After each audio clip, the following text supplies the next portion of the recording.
Halo sobat pecinta film dimanapun kalian berada. Untuk kalian yang penasaran dengan alur cerita film viral, entah di TikTok ataupun dimanapun, maka kalian berada di channel yang tepat. Kali ini hanya Destri akan membacakan alur cerita film yang berjudul My First Client. Adakah di sini yang kepo sama alurnya karena lihat cuplikan filmnya di TikTok?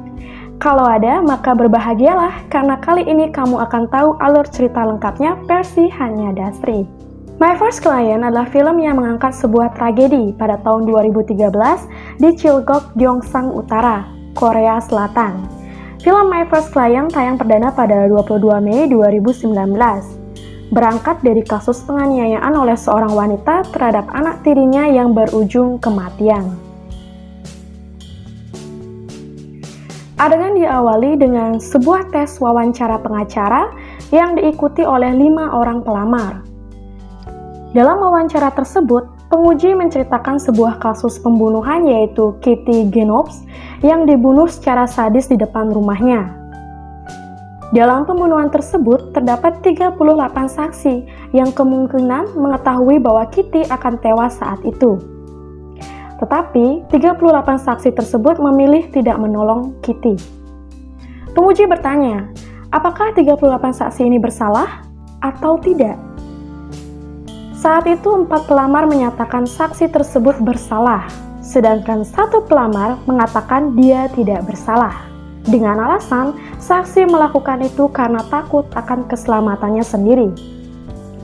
Alhasil dengan jawabannya itu, pelamar yang menyatakan saksi tidak bersalah ini tidak lolos dalam wawancara. Pria berpendapat berbeda ini bernama Yoon Jung Yeop. Sudut pandang Jung Yeop berbeda dengan pelamar lainnya.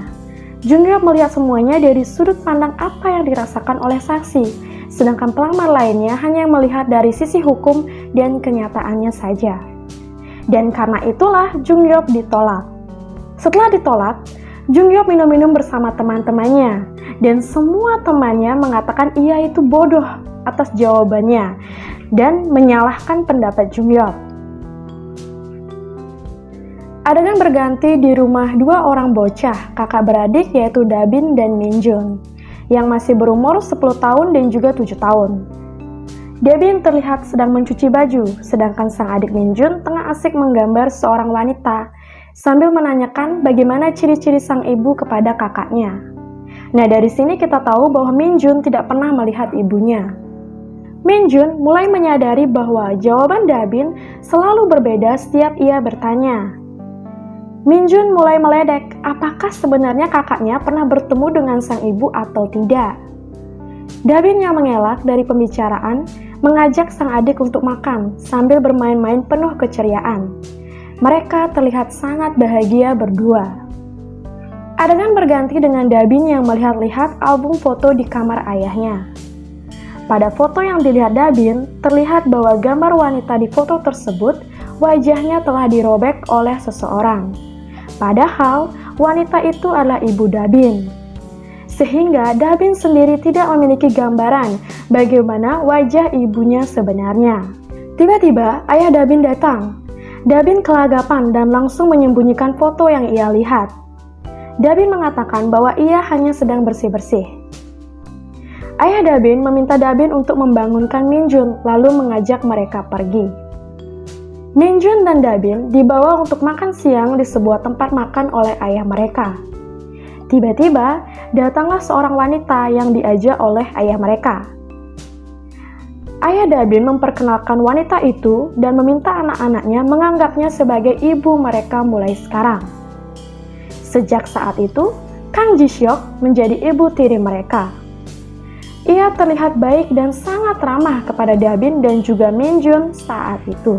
Adegan berganti dengan Dabin yang ada di sekolahnya. Dabin ternyata adalah anak yang sangat ceria dan juga aktif. Ia terpilih untuk mewakili kelasnya dalam sebuah pertunjukan dengan menampilkan dance cover bersama dengan kelompoknya. Selama Dabin di sekolah, Minjun menunggu sang kakak di luar sekolah. Mereka adalah kakak adik yang sangat dekat. Sepulang sekolah, Dabin mencari adiknya yang telah menunggunya, lalu mengajaknya jalan-jalan sambil pulang ke rumah. Mereka menuju sebuah jembatan, lalu bermain melempar pesawat kertas ke arah air, sambil memohon sebuah permohonan. Mereka merasa sangat senang karena permohonan mereka untuk memiliki seorang ibu akhirnya dikabulkan. Sesampainya di rumah, Dabin dan Minjun mandi bersama dengan ditemani oleh ibu tiri mereka. Di sini, Kang Ji-seok terlihat sangat menyayangi mereka dan melakukan tugasnya sebagai seorang ibu dengan baik. Setelah mandi, ibu tiri mereka menyiapkan makanan, lalu mereka makan malam. Makan malam tampak harmonis hingga saat Minjun menjatuhkan makanannya karena belum mahir menggunakan sumpit. Sang ibu tiri menegur Minjun agar tidak menjatuhkan makanannya. Akan tetapi, Minjun tetap menjatuhkan makanannya hingga ketiga kalinya. Ibu tiri ini kemudian menampilkan ekspresi yang tidak senang, lalu bangkit dari kursinya, kemudian mengikat rambutnya dengan ekspresi yang kaku. Adegan berganti keesokan harinya di rumah Jung-yeop. Jung-yeop tinggal bersama kakak perempuannya yang juga telah berkeluarga dan memiliki seorang anak. Pagi itu, sang kakak membangunkan Jung-yeop dengan keras karena Jung-yeop yang pengangguran tetapi selalu bangun siang sehingga menjadi beban keluarganya di sana. Kakak Jung-yeop meminta Jung-yeop untuk mencari pekerjaan di desa saat ini dan berhenti menunggu harapan bekerja di Seoul seperti impian Jung-yeop selama ini. Lalu sang kakak memaksa Jung-yeop untuk bekerja di lembaga kesejahteraan anak. Jika tidak, Jung-yeop akan segera diusir.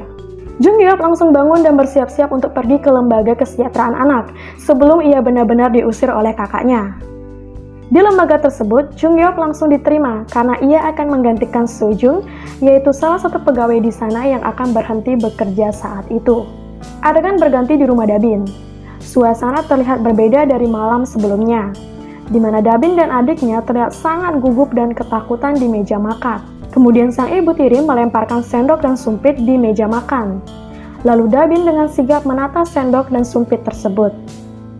Ekspresi Minjun dan Dabin terlihat lebih ketakutan lagi ketika Minjun tanpa sengaja menjatuhkan makanannya karena gagal lagi menggunakan sumpit dengan benar.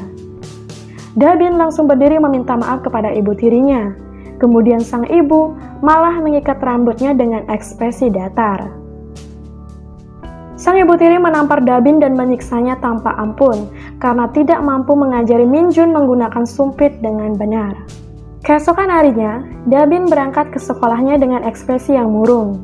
Ia telah sampai di sekolahnya tetapi memilih untuk berbalik arah untuk pergi. Dabin ternyata menuju kantor polisi untuk melaporkan ibu tirinya. Akan tetapi, polisi menganggap kasus itu remeh dan menyerahkannya pada lembaga kesejahteraan anak. Soo-jung dan Jung-yeop datang ke kantor polisi untuk menemui Dabin karena polisi memanggil mereka. Soo-jung berusaha menghibur Dabin, tetapi Dabin malah menanyakan apakah dia berbuat kesalahan sehingga polisi tidak menghiraukannya. Semua orang terdiam, hingga Dabin bertanya pada Jung-yeop. Jung-yeop tertegun lalu menjawab bahwa apa yang dilakukan Dabin itu telah benar. Soo-jung dan Jung-yeop membawa Dabin ke rumahnya dan memberikan surat teguran kepada ibu tiri Dabin saat itu. Di sini ibu tiri Dabin berakting menunjukkan sifat yang penyayang kepada Dabin di hadapan mereka. Setelah tim dari lembaga kesejahteraan anak pergi, ibu tiri Dabin menghukum Dabin dengan keras. Setelah menghukum Dabin, ibu tiri ini menanyakan kepada suaminya, apakah mereka bisa hidup tanpa dua anak itu? Tetapi sang suami menyatakan bahwa dari dua anak itu mereka bisa memperoleh uang yang bersumber dari kota dan lembaga kesejahteraan, sehingga tidak mungkin untuk meninggalkan mereka jika ingin mendapatkan uangnya. Keesokan harinya Dabin menemui ibu guru di sekolahnya. Tetapi ibu guru tersebut sedang sibuk, jadi dia meninggalkan Dabin tanpa Dabin sempat bercerita. Sebelum pergi, sekilas ibu guru tersebut melihat memar di leher Dabin. Di bakar sekolah, Minjun sudah menunggu Dabin seperti biasanya.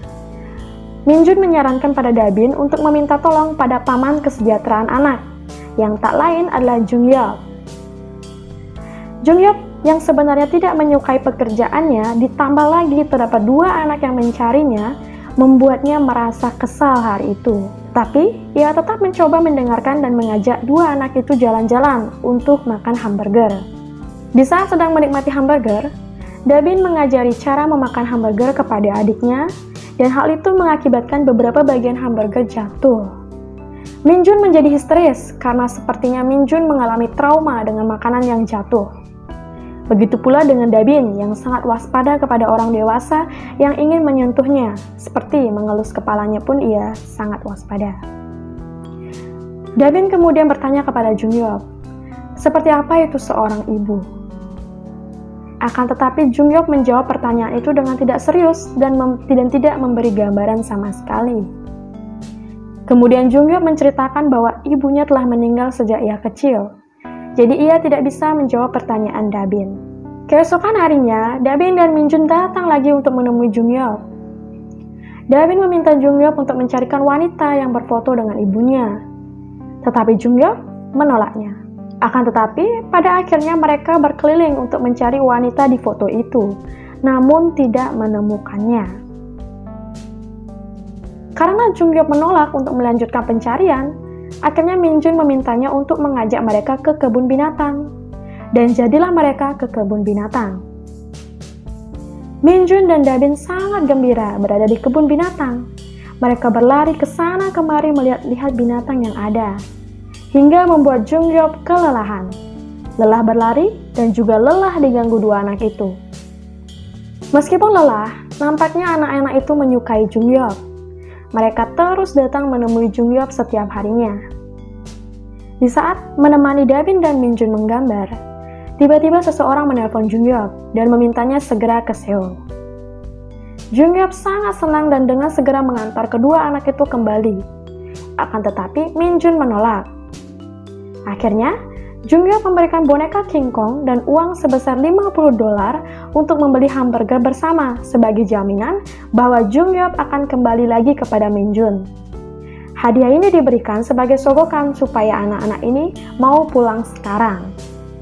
Dan Minjun pun mau menerimanya dan mau pulang.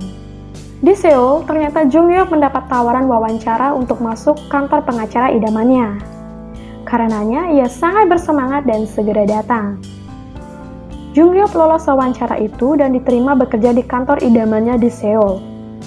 Jungyop pun memutuskan untuk pindah ke Seoul dan melupakan janjinya bersama Dabin dan juga Minjun. Suatu pagi di sekolah, Dabin pingsan dengan kondisi kupingnya berdarah. Guru Dabin menghubungi Jungyop dan mengatakan kondisi Dabin. Guru tersebut juga mengatakan bahwa Dabin tidak mau berbicara selain dengan Jungyop. Awalnya, Jungyop mencoba menghindar dengan mengatakan sibuk di Seoul. Tetapi pada akhirnya Jungyop pun datang. Jungyop menemui Dabin. Dabin senang dengan kedatangan Jungyop. Ia bahkan meminta Jungyop untuk membawanya dan Minjun pergi. Dabin berjanji, ia dan adiknya akan menjadi anak yang baik untuk itu. Tetapi Jungyop malah mengatakan bahwa ia tidak akan pernah datang ke daerah itu lagi, karena ia telah mendapatkan pekerjaan di Seoul. Dabin yang kecewa dengan hal itu langsung tidak mau mendengarkan perkataan apapun dari Jungyop lagi. Beberapa hari berlalu, di sekolahnya Dabin mencoba menghubungi Jungyop dengan meminjam HP temannya, tetapi panggilan itu ditolak. Di malam hari, Minjun mengajak Dabin untuk bermain bersama bonekanya yang bernama King Kong. Tetapi Dabin menolaknya karena merasa lelah. Walaupun ditolak, Minjun tetap mengajak Dabin berbicara terkait kapan Paman Yun di sini adalah maksudnya Jungyop. Di sini Minjun tetap mengajak Dabin berbicara terkait kapan Paman Yun itu akan datang. Dabin mengatakan bahwa Paman Yun tidak akan datang lagi. Tapi Minjun tidak percaya dan yakin bahwa Paman Yun akan datang sambil menunjukkan uang $50 yang mereka akan gunakan untuk membeli hamburger bersama Jungyop.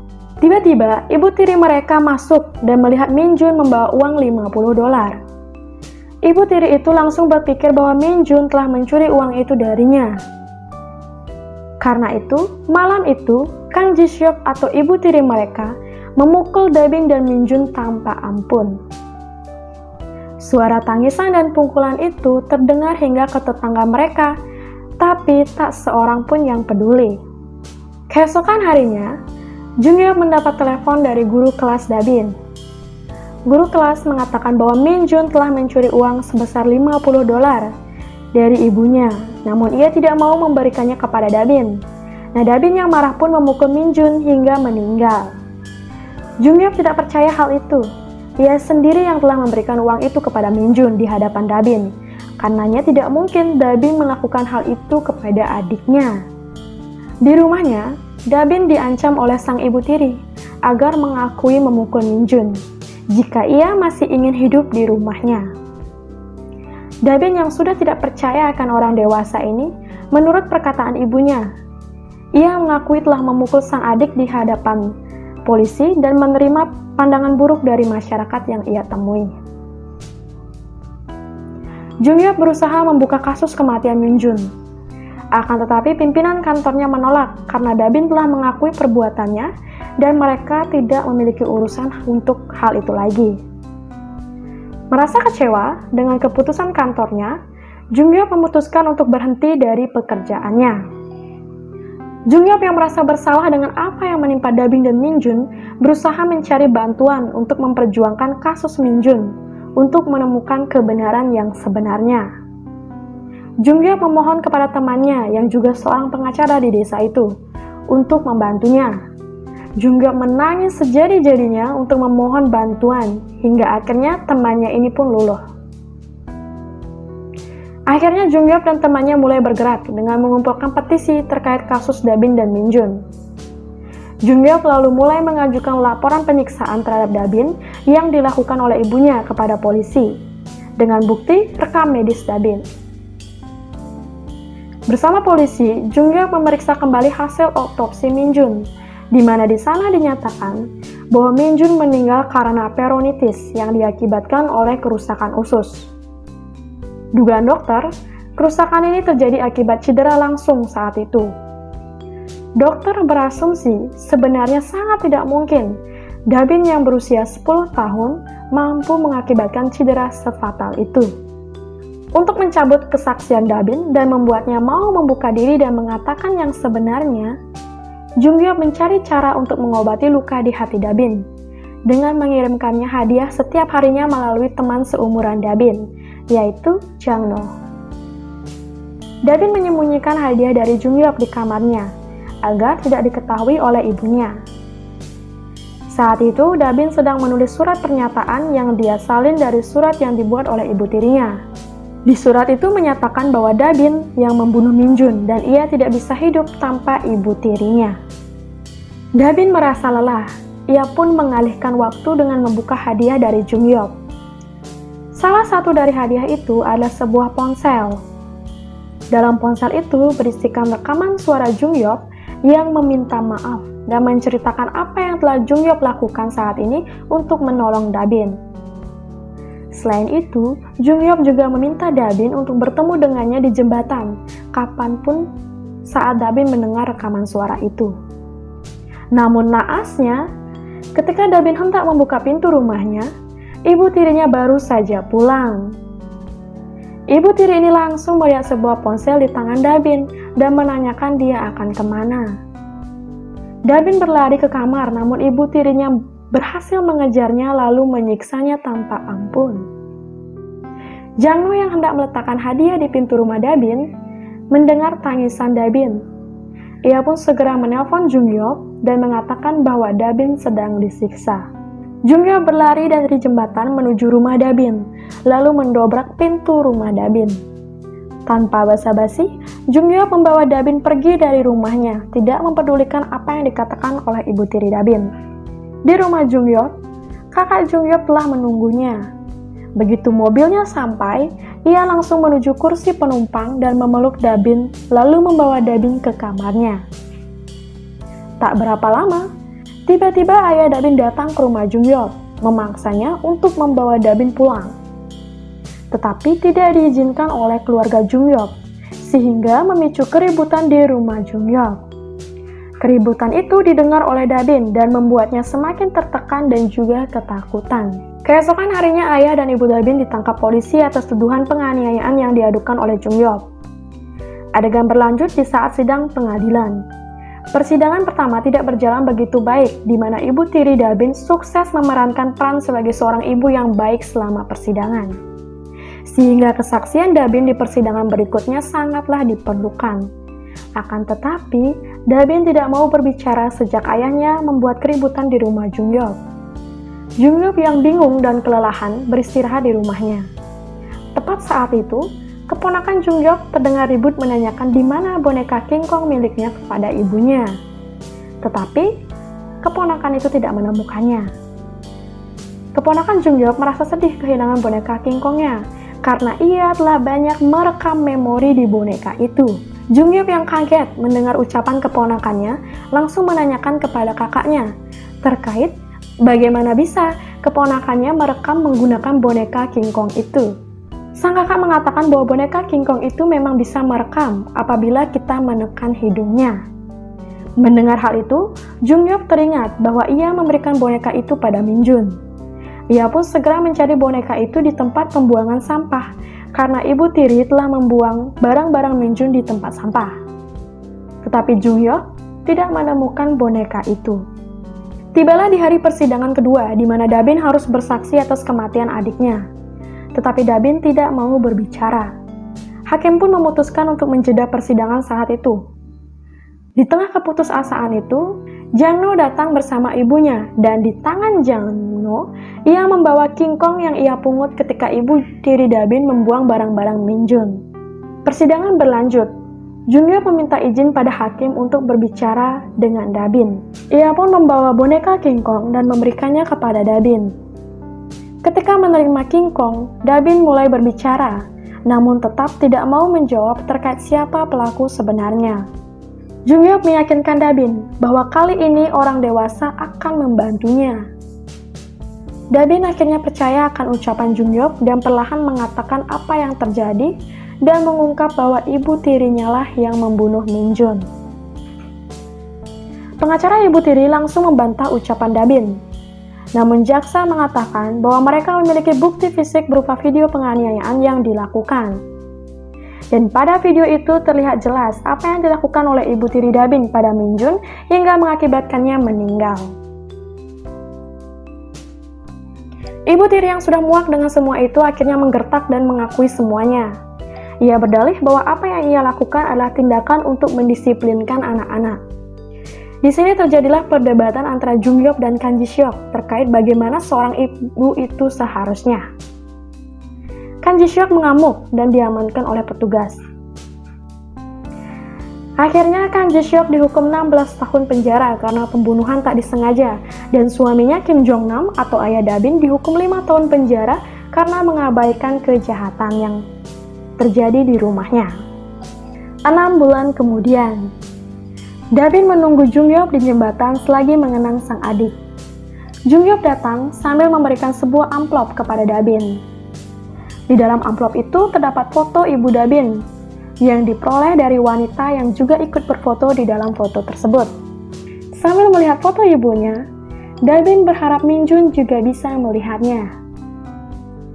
Tiba-tiba muncul sebuah pesawat kertas di hadapan Dabin yang membuatnya teringat ucapan Minjun, bahwa Minjun akan bisa menemukan ibunya apabila sudah melihat wajah ibunya.